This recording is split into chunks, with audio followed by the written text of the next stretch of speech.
Jadi kalau orang sombong karena zikir itu orang yang bodoh. Karena hakikat zikir kita ini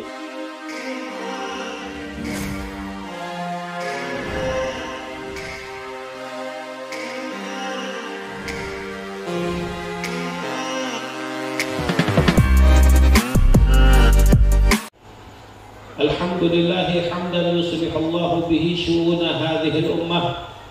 Wassalatu wassalamu ala khairil bariyah Sayyidina wa maulana Muhammad wa ala alihi tahirin wa ashabihi al-ghurril mayamin wa ala tabi'ihim wa tabi'it tabi'ihim bi ihsanin ila yaumiddin wa alaina ma'ahum wa fihim bi rahmatika ya arhamar rahimin. Kita ucapkan puji syukur kita kehadirat Allah Subhanahu wa ta'ala yang memberikan nikmatul iman wal Islam, keberkahan kepada kita semua. Selawat dan salam tidak lupa kita haturkan kepada junjungan kita baginda Nabi besar Muhammad sallallahu alaihi wasallam beserta para keluarganya, sahabatnya, dzurriyyahnya. Semoga kita kelak dikumpulkan bersama mereka semua dan disatukan dengan satu untayan sanad, tariqah dan amalan juga zahiran wa batinan yaumul qiyamah. Amin ya rabbal alamin. Bapak-bapak, ibu-ibu yang dimuliakan oleh Allah Subhanahu wa ta'ala, pada malam hari ini kita sama berkumpul untuk menghadiri haul seorang alim, untuk menghadiri haul seorang mursyid, untuk menghadiri dan memperingati perjuangan ulama-ulama kita. Oleh karena itu berkumpulnya kita tidak lepas daripada zikrullah, sebagaimana disampaikan di dalam hadis Rasulullah sallallahu alaihi wasallam, mathalul ladzi yadhkuru rabbahu wal ladzi la yadhkuru rabbahu mathalul hayyi wal mayyit. Perumpamaan orang yang mengingat Allah Subhanahu wa ta'ala dan orang yang tidak mengingat Allah, itu perumpamaannya seperti orang yang mati dan orang yang hidup. Di dalam Islam, orang yang mati itu bukan orang yang jantungnya tidak berdetak. Tapi di dalam Islam itu dihitung orang yang mati dan orang yang hidup itu bila mana hatinya kosong daripada zikrullah.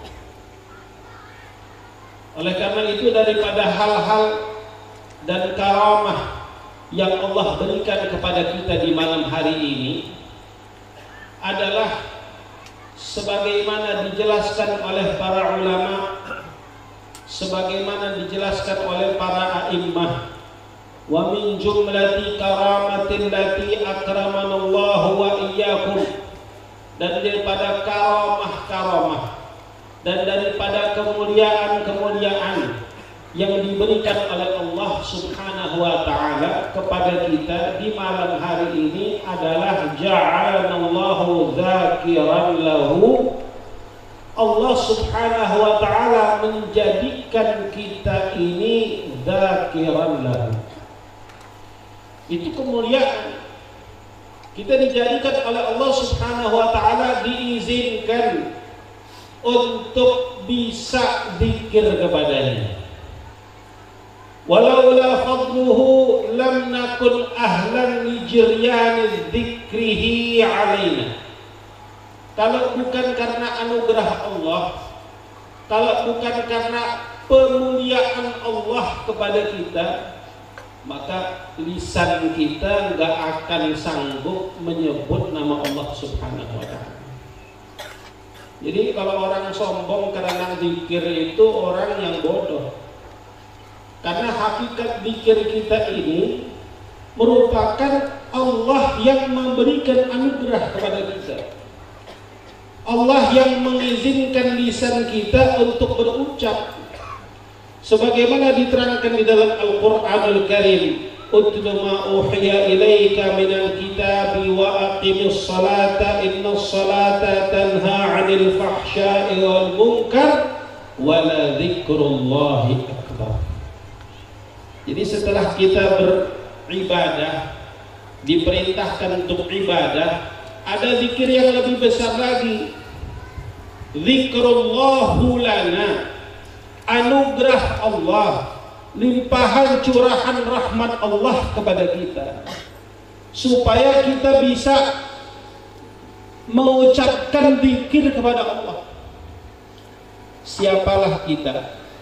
Seorang hamba yang hina dina, yang mana kita melayani Tuhan kita yang maha kuasa, yang maha besar, yang maha agung. Pantaskah kita di samping di sisi Allah subhanahu wa ta'ala untuk menyebut keagungannya, untuk menyebut kemuliaannya, untuk menyebut kekuasaannya, kalau bukan Allah yang izinkan kita untuk lisan kita menyebut kemuliaannya?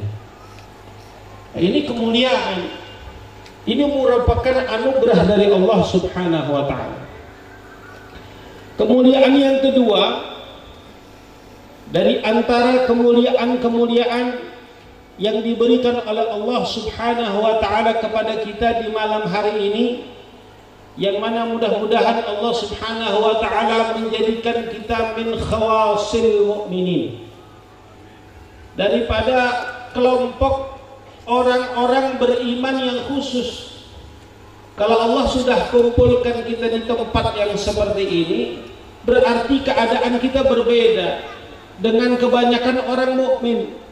Di waktu yang sama sekarang ini, Pak, berapa banyak orang yang beriman, labelnya beriman, tapi mungkin dia sekarang lagi maksiat. Di waktu yang sama, di saat yang sama, berapa banyak orang yang beriman kepada Allah subhanahu wa ta'ala, tapi Allah sedang murka. Kita pada malam ini hadir, duduk, faham gak faham, kita semua di bawah naungan zikrullah. Kita diizinkan oleh Allah subhanahu wa ta'ala untuk mendengar zikrullah, untuk mendengar keagungannya, untuk mendengar keagungan orang-orang yang diagungkan oleh Allah subhanahu wa ta'ala, untuk mendengar kemuliaan orang-orang yang dimuliakan oleh Allah subhanahu wa ta'ala, untuk mendengar agar hati kita selalu teringat dengan perjuangannya Nabi besar Muhammad sallallahu alaihi wasallam, akan perjuangan orang-orang yang selalu memperjuangkan kemuliaan dan perjuangan baginda Nabi besar Muhammad sallallahu alaihi wasallam. Oleh karena itu, nikmat yang kedua adalah Allah subhanahu wa ta'ala menjadikan kita madhkuran bihi ittahaqqaqa nisbatuhu alaina. Allah subhanahu wa ta'ala menjadikan kita disebut sebagai hamba Allah, dinisbahkan kepada Allah subhanahu wa ta'ala. Kita ini semua Abdullah. Betapapun rusaknya kita, betapapun maksiatnya kita, betapapun jauhnya kita dari Allah subhanahu wa ta'ala, gak pernah kita keluar dari daerah Abdullah. Betul apa betul? Betul apa betul? Ada orang namanya walaupun maksiat, walaupun kafir, bisa keluar dari Abdullah? Nggak bisa. Mau nggak mau, suka nggak suka, kita ini semua Abdullah, kita ini semua Abidullah. Allah mengizinkan. Bedanya dengan orang yang kafir dengan orang yang kita ini termasuk khawasul mu'minin.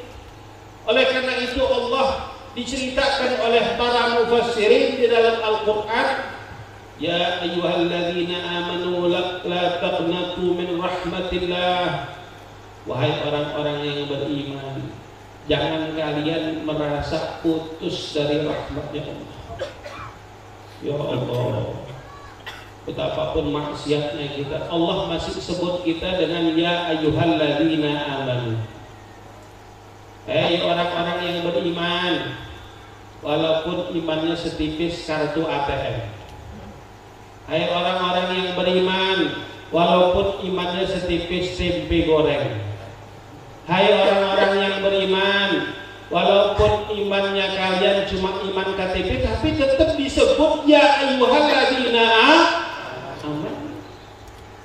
Maka itu merupakan kenikmatan. Maka kalau kita mengingat dua kemuliaan yang diberikan oleh Allah Subhanahu wa taala di majlis yang seperti ini, yang mana majlis ini di bawah naungan guru-guru kita, dan karena sebab guru kita lah maka kita mengenal Allah Subhanahu wa taala. Ada lagi tingkatan yang lebih tinggi kalau kita baru pada tataran ya ayyuhalladzina amanu. Kalau yang lebih tinggi lagi, inna awliya Allahi la khaufun alaihim wa la yahzun. Yang lebih tinggi lagi para anbiya disebut oleh Allah Subhanahu wa taala dengan sebutan Khalilullah, dengan sebutan Rasulullah, dengan sebutan Kalimullah. Kita ini pada tingkatan yang paling rendah. Kita ini pada tingkatan yang paling rendah. Oleh karena itu, kenapa di dalam hidup kita, karena kita pada tingkatan yang paling rendah, sebelum kita langsung mengenal Allah, tapi kita nggak mampu langsung mengenal Allah. Karena memang strukturalnya begitu, Pak. Kalau kita mau kenal Allah, ya kita tanya saya sama yang lebih senior. Sebelum kita sampai kepada Rasulullah, kita tanya sama yang lebih senior, siapa? Waliullah, al-ulama, al-alim billah. Kita tanya al-murabbi, orang-orang yang tahu bagaimana mendidik kita untuk sampai kepada Rasulullah. Kita tanya kepada mereka, kita minta penjelasan bagaimana caranya sampai kepada Allah Subhanahu wa taala. Ini hakikat zikir kita kepada Allah Subhanahu wa taala. Dan inilah hakikat kemuliaan kita yang berkumpul pada malam ini, supaya kita menjadi mudeng, supaya kita menjadi lebih ngeh, supaya kita menjadi lebih sadar kalau setiap waktu kita ingat dua kemuliaan yang Allah berikan kepada kita. Yang mana kemuliaan ini merupakan hakikatnya zikrullah. Jadi kalau bicara zikrullah itu bukan masalah kuantitasnya saja, berapa jumlahnya yang dibaca, tapi masalah kualitas zikirnya. Sehingga kalau kita zikir menyebutkan Allah satu kali saja, itu hati kita sudah bergetar, ada asarnya, ada bekasnya, sehingga itu semua menjadikan hati kita hidup. Maka Nabi mengatakan, mathalul ladzi yadhkuru rabbahu wal ladzi la yadhkuru rabbahu. Jadi di sini bukan masalah zikir subhanallahnya, bukan masalah zikir Allahu akbarnya, tapi bagaimana menghadirkan Allah Subhanahu wa taala di dalam kehidupan kita. Kalau kita belum mampu, kita hadirkan guru kita. Kita lihat guru kita yang mana mereka semuanya adalah qudwah yang utama, ikutan yang utama, contoh yang utama. Apalagi kita kalau bersambung dengan ahlu baiti Rasulullah sallallahu alaihi wasallam. Apalagi kalau kita tersambung dengan para itrahnya Nabi besar Muhammad sallallahu alaihi wasallam, yang mana memang sudah merupakan wasiatnya Nabi besar Muhammad sallallahu alaihi wasallam, supaya kita jangan sampai lepas dari kitab Allah wa itrati. Sallu ala nabi.